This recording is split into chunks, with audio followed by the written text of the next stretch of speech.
Hello YouTube, this is Superdm64 here, and I'm going to talk about something DBZ related, um, and that is the Dragon Ball Z special episode of Bardock, which is not to get confused with Bardock, father of Goku. They are two separate things.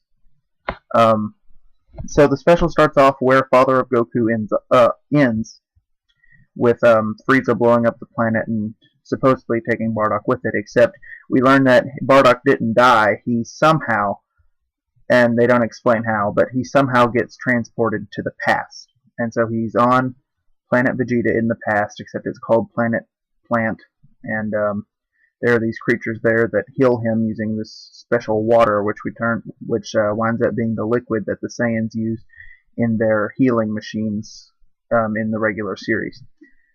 While he's there, a being comes and tries to take over the planet, and it's a character called Lord Chilled, who is apparently an ancestor of King Cold and Frieza and Cooler. And him and Bardock have a battle. Bardock winds up turning into a Super Saiyan, which is freaking epic, and he kills Chilled, and it's happily ever after. So this was never released in America, but there's an excellent fan dub of it on YouTube, and that's the version I watched, and I'll put a link to that in the description. What I thought of it, it's a good special. It has two little problems with continuity. Of course, the specials and the movies of Dragon Ball Z don't really focus enough on continuity, in my opinion. Continuity is all over the place. But there are two little gripes that I have with continuity here. Okay, so the first problem that this special has with continuity is that in Bardock, Father of Goku, they go to a planet, and I don't remember what it was called, but they take it over, and then one of the natives gives Bardock the ability to see into the future, and he winds up seeing his son and all that stuff. Since this special is supposed to happen right after that, you would think that him being able to see in the future would still be an element. No, it's never mentioned. He never has any visions. They never explain if he lost it or what. That's really just a problem, a tiny problem concerning continuity, but there is a much bigger problem that I'm going to address.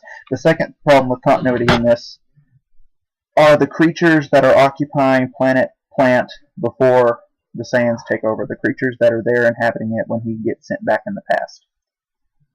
What are they, and why aren't they Tuffles? For those of you who don't know, in Dragon Ball GT, it was explained that before the Saiyans took over the planet, it was occupied by a race known as the Tuffles. And these are not Tuffles. Now, normally, I wouldn't count anything that happens in Dragon Ball GT as continuity, except that that's not the only place the Tuffles were. In a DBZ movie that was never released in America, but was made back in the 90s, called Plan to Eradicate All Saiyans, the evil scientist who created the main monster in that movie was a Tuffle who had come for revenge. So it's not just a GT thing, which means I consider it part of regular continuity. And therefore, what are these beings that are on the planet, and why aren't they Tuffles? Maybe there were different races on the planet, maybe there were Tuffles and then there were these things, or maybe the Tuffles took it from them and then the Saiyans took it from them years later. I don't know, it's never addressed, it's just a little something I noticed. Okay, so the special itself is good, the story's great. Talk about Lord Chilled as a villain. He's just basically a rehash of Frieza's first form, although obviously not as powerful as Frieza ever was. He has an interesting design. I like his horns. They're kind of curved, which is different than what we've seen before with Frieza. And other than that, I really don't have a lot to say about his character. One really cool thing he does at the end is after he gets beaten, he tells them, give a message to my family to beware the Super Saiyans. And that's a little nod to the fans explaining why Frieza was afraid of the Super Saiyans in the regular series. So that was a neat little touch. So yeah, the special itself is great. I like the villain. Seeing Bardock as a Super Saiyan is awesome. And